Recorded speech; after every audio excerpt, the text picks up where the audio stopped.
justifying it. He didn't see anything wrong in it. I was completely disgusted. So eventually, I didn't want to disrespect him, so I wanted to leave. And then he got into, because we're like in the living room, it's like a suite.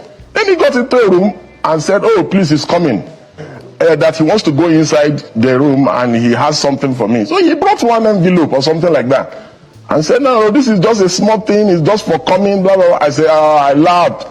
I said, that means you don't know me. I said, and you are friends with Mimiko, former Governor Mimiko and others. There are people that was close to you. You have asked them about me.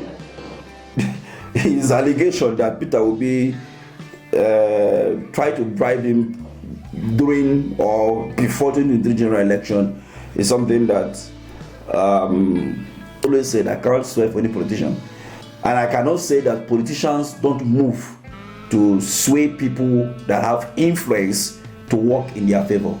That one I cannot put my hand inside fire to say no, Peter Obi did not. Of course he would have reached out to one or two people. He did. That is why you see some people, and some people actually went because of the fact that he is competent. Like some of us, we saw him as more competent than others. And I've always been saying this: Peter Obi is not the only competent person in Nigeria. There are more competent people than him in this country, but we don't know them, and they are not vying for the office. You see? So the truth is that I don't see any reason why we should be dragging with Deji. Deji, to me, if you ask me, he's technically working with APC. Oh yes, because if he can make these statements, defending the, or at least are you supporting the APC by demarketing Mr. Peter Obi? Why will somebody like me, God forbid that I support APC, support APC for what? But you said you'd rather give your vote to Mr. Tinubu. If the opposition presents Peter Obi, I will vote Tinubu. Because we cannot have a situation where people, a man who leads a mob that terrorizes people online, that cannot tolerate criticism, that call people all sort of, anybody that does not support their candidate is an enemy of Nigeria. Anybody that does not support the candidate has been paid, has been compromised, is supporting the government. Who has Peter Obi criticized this government like the way I've criticized? Then tell me, if he's not working for APC, if opposition present Peter Obi, which he initially said he's a better candidate, and he said that he should work alongside with Kwankwaso and Atiku should even step down for him in 2023, but because he said something that most people that follow him see it as not a good comment regarding to their boss, and probably they insulted him and whatever. Because of that reason, now let's go for the worst. And he's saying that we can, if somebody cannot, sit down with constructive criticism, we cannot have such bad wagon as the people in the M of affair. Okay, nice one.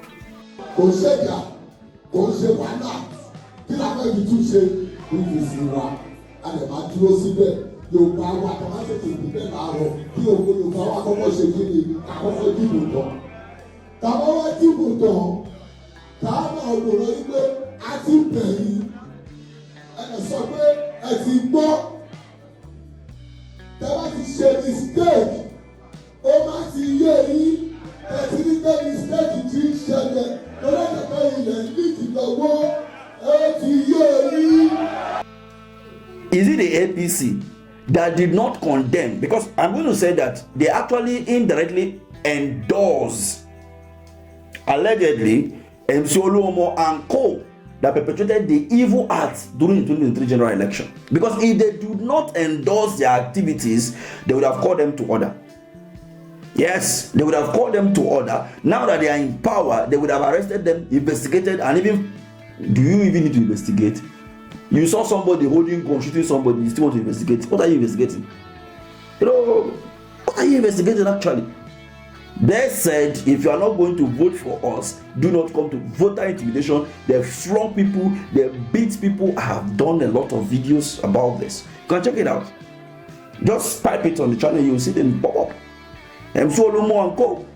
APC terrorized this country left, right, and center. No wonder Canada declared them a terrorist organization. And now he is saying that if you present Peter Obi and Tinubu, he will vote Tinubu. That is to tell you that indirectly, that he has been working and he is still working for these people. And for that reason, he don't want to actually come out publicly to say, this is the people I'm working with, or endorse them publicly, so that he doesn't receive this backlash from Nigerians. That is what he's saying indirectly. Because, come on, what is it? I am not saying you must support Peter Obi. No, I'm not saying so.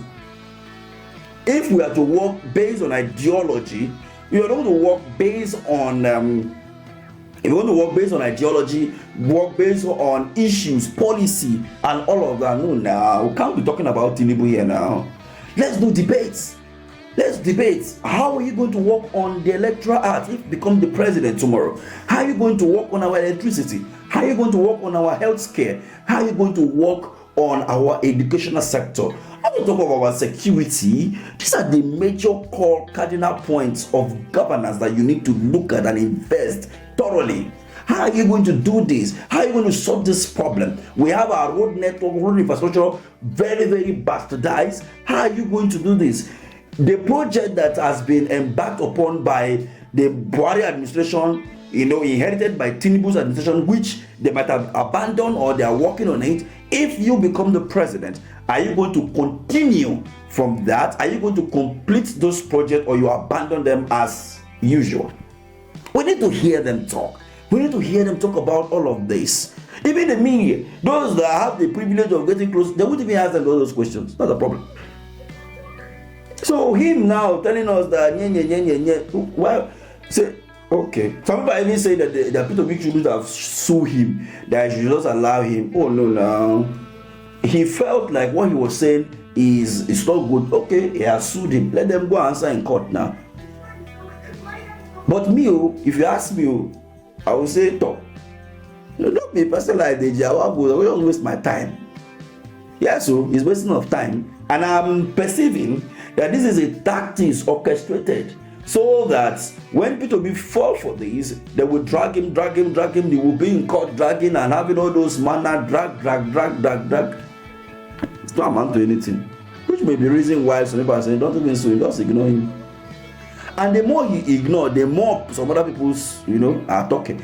I saw some reporters saying that Peter Obi will say he doesn't bother about slander and all of that. He's suing Deji. But wait, it's not the first time now. Peter Obi the last time when was it Danny Bwala, or was that his name again? Or Onoge made one slanderous statement. What did he do? They wrote to him. He should retrieve his statement and apologize, or they will sue him for, is it 500 billion or 50 billion or something at that time. And the case went quiet. Probably he apologized, probably they settled, and everything just went just like that. Right? So this is not the first time. So why are they making something? In fact, when I saw on national television, since this thing came up, I don't want to talk about it in the first place. When I saw that it became a topic of discussion, people are just talking about it. Like, is this something that we should be talking about? This is two private citizens talking about, you insulted me, I will sue you. Then we are taking it into national television and be discussing it when we have issues bothering us, when we have security issues, when we have educational wahala up and down, when we have all manner. We are here talking about Peter Obi suing Deji, and Deji saying I will meet you in court. It become a national discourse. We are more than this now. Come on.